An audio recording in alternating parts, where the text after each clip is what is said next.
talking about voting, or potentially voting. The NCAA bigwigs are meeting right now in Indianapolis at the headquarters where we've been. We've seen the headquarters. They're on retreat right now. Talking about potential changes to major changes across the college landscape. But one of the things in particular that is being discussed for a vote is the potential of going away from the year-to-year scholarships and returning to the full-ride 4-year scholarships. What are your thoughts on that? Two things they're discussing. One, changing the size of the rule book, having the rules and all that need to be involved as far as governing the NCAA. And number two, going from year-to-year scholarships back to a full ride. Last I remember, it's been about going on almost 20 years now since the last full ride offers were given out on any level. And other than baseball, which I'm gonna do a checking on it to make sure that I have this correctly, so I won't mention a whole lot about it. Baseball is the only sport that I think that has provisions and are set aside for scholarships. As far as able to reuse, roll over, and reuse on a year-to-year basis. But getting back to what you just mentioned and how things are governed, if you go back to a full ride, that money is put in escrow, and I don't know how you will provide, would allow that money to be used otherwise. Once that kid leaves, if you got a one and done and you got him on a full ride, what happens to the next group, the next set of recruits and all that's coming in? Our guy doesn't pan out, he flunks out. How long are you set aside while you have to go and, be not allowed to use the scholarships and all on the next person coming in. Baseball consists of because of the draft rule, those provisions are set in. Now when you go from year to year, which is basically what the scholarships are right now, back to a full ride, how do you set aside the money and all? Once the kid, either one kid doesn't pan out, flunks out, now you got money sitting, that's not that's either fall back to the general scholarship fund or back into athletics general fund. Number two, you got a kid that's especially in basketball, because I see it often, one and done. That kid now has left you in a lurch, with money. And unless you put a provision in the rules or in the book that will allow you to reuse that money if that kid decides not to come back and graduate or comes back to school, you have to set, money has to be provided for the next kid coming in. Now, number three, which is the most important, the APR. Right. Now, you just went into a situation where grades and GPA averages and all sitting there. You've got a kid now that has left school, has no intention of coming back, and that kid is on the clock and all as far as making a return or trying to graduate, and you have to wait. And if that applies, which is what is applied right now you're really screwed, because you've gone with, let's say, $70,000 and only maybe 15 or 20 that's been used. Now you got $50,000 that's sitting out there that you can't even put your hands on as far as the next going toward a scholarship toward the next kid. Hopefully, some of these bigger programs, which are non-BCS schools, but because of what they provide on campus, you get some chairs, scholarship chairs. Like some of the basketball programs that we know in some of the BCS schools, every scholarship is individually founded by a group or a education foundation, and it's not a school chair. So maybe that helps you out, but in the long run, you pretty much are screwed if it's not reworded and redone as far as when when that money becomes available, if that kid leaves, what do you provide if that kid decides to come back? And how do you set that up for every scholarship athlete? Let's take it another way. What are your thoughts on the current situation where scholarships are given year to year? Pros and cons, because especially in the big time programs, coaches ask players. Well, no, let's just put it out there in a simple term. Players are over recruited, or recruited over. Better way to put it, they're recruited over. Right. So a coach may get a more talented player coming in, and then the current kid on the roster, scholarship is not renewed. What are your thoughts on that?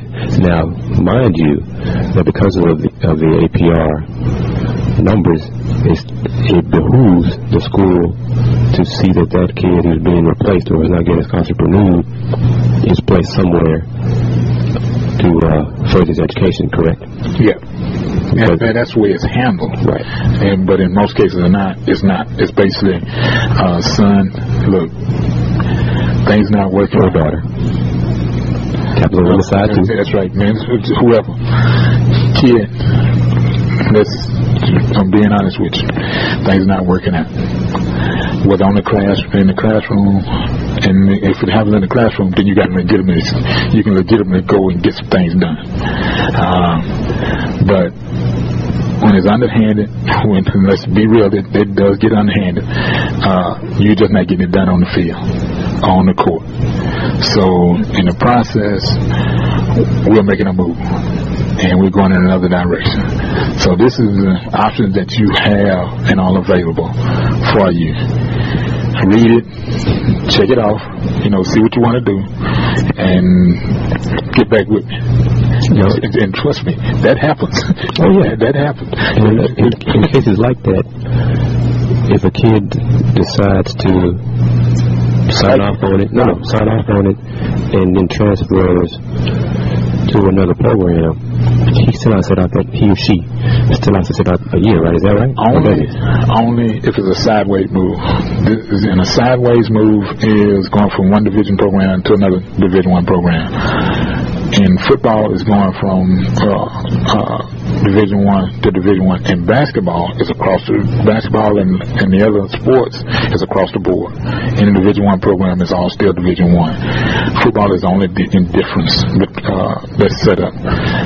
And that's basically because you have the college football bowl series and college football championship series, which are two differences. One, you just play a bowl game and you get crowned champion. In the championship series, you have playoffs, and you actually play your way through and win a championship, which is what a novel concept. True, and it's scary.